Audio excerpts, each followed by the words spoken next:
Lihamba lodwa iGumgedlela ngokukhetha inkosi enkulu uBombela isitimela samaMpondo. Ubaba mkhulu omkhulu omkhulu phakade. Amen. Kubalekile ukuzibhebhu kwahamba kwayozithela phakathi enkantolo yakwaNongoma. U-R.H. Edison imantshi phela yakhona kwaNongoma. Leya kade ithethiswa ekuqaleni. Ethethiswa uye phela umnumzane Fairfield, owayephethe ihhovisi elikhulu khona lena eCape Town. Owayesola yona imantshi phela iphethe kaNongoma ngokuhluleka ukulamula isimo sakwaZulu. Eyayikhala kakhulu ukuthi ngoba usuyitholile phela enye yendoda ethembekile yakwaZulu eyuzibhebhu ekulekelelayo wehlulwa yini.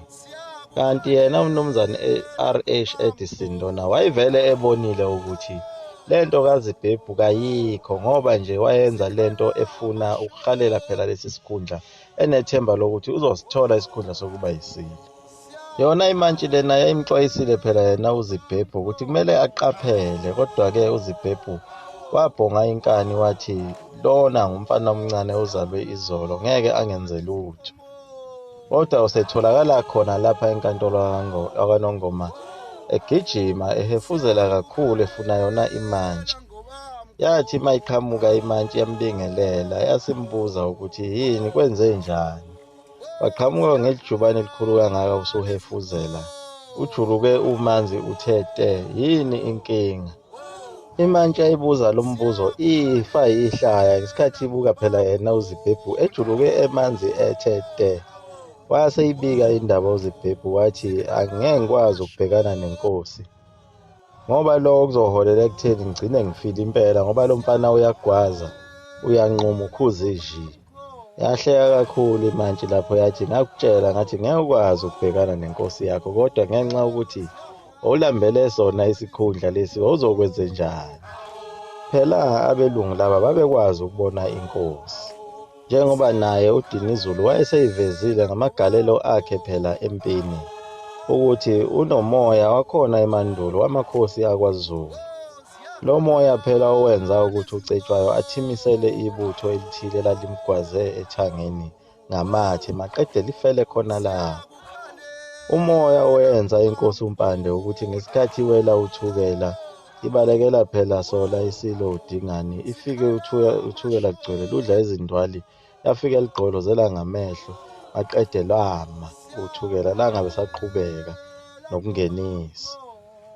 Sasesiwela isilo uMpando nabantwana baso. Kuthiwa nangesikhathi impi isihlukana kanye nayo uNomvimbi esebuyela ekhaya wabuyela sakudikila sengathi kuxatshene.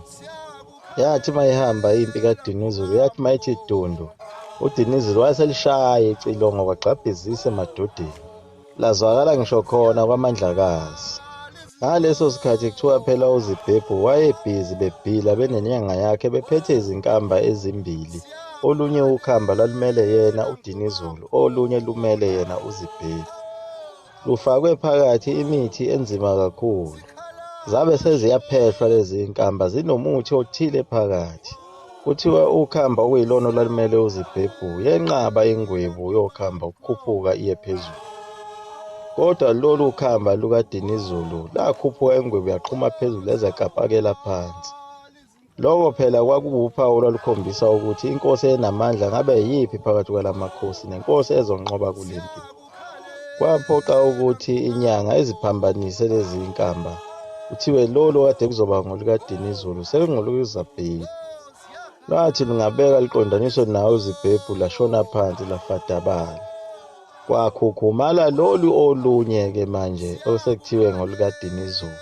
Yiko-ke lokwafaka yena uZibhebhu amanzi emadolweni.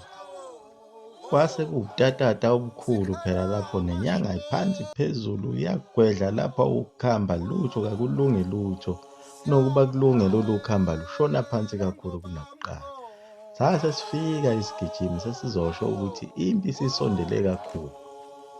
Angempela lazwakala selibhadla khona lapha iduzane icilongo lakhe phela uDinizulu. Ilapho abathi bayamqalaza khona uZibhebhu, Zibhebhu bula, Zibhebhu bula, akasabonwa ukhale wemuka. Ilona thuba alisebenzisayo lelo ukuthi abaleke asazi nokuthi waphuma ngaphi. Kodwa kusobala ukuthi waphuma ngophongopho. Ilapho-ke zanqamana khona kwashunqa uthuli. Owahlabana kuqala uye phela uNdabuko lona wayekade efungile ukuthi njengoba nihlale ningibabaza umusa. Namhlanje ngiyahlabana kwagcwaliseka kona ayekade kushilo phela ekusho kuye umntwana uDinizulu ukuthi kuye ozohlabana kuqala.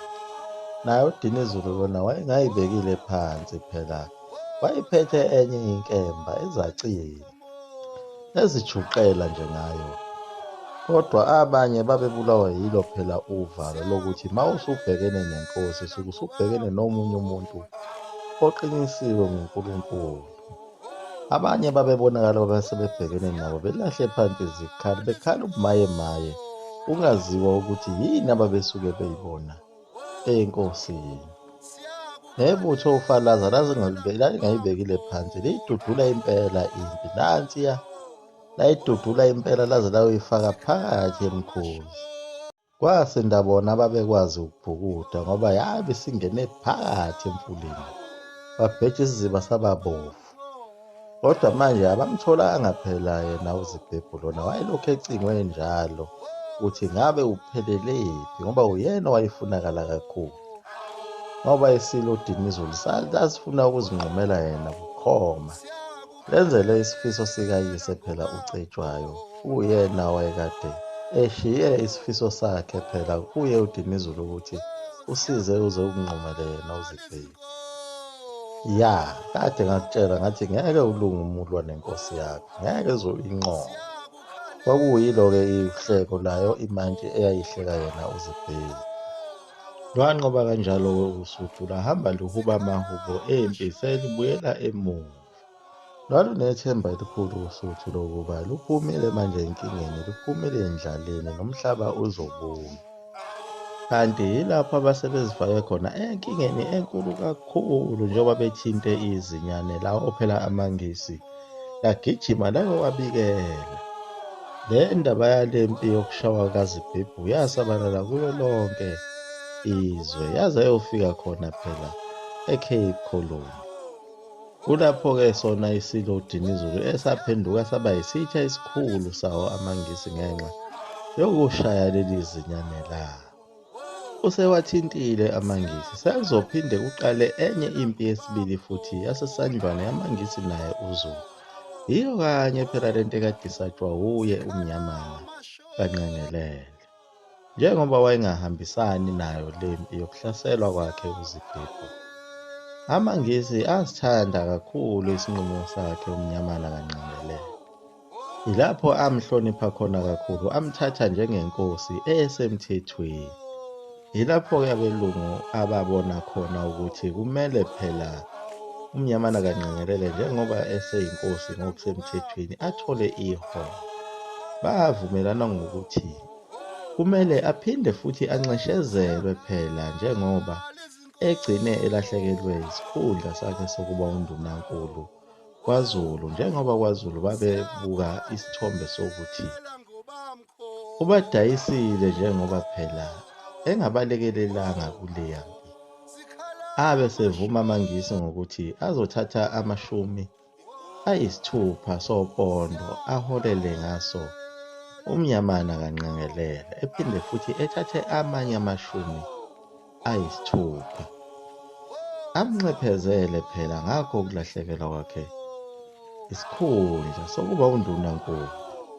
Abe sethi le mali yesinxephezelo uma engasekho yena uMnyamana kaNgqengelele iyophela enkosini elandela lapho yobe isihola 60 opondo, 60 pound, isiyonke 120 pound. Kwakuyimali eyinkulu kakhulu ngaleso sikhathi.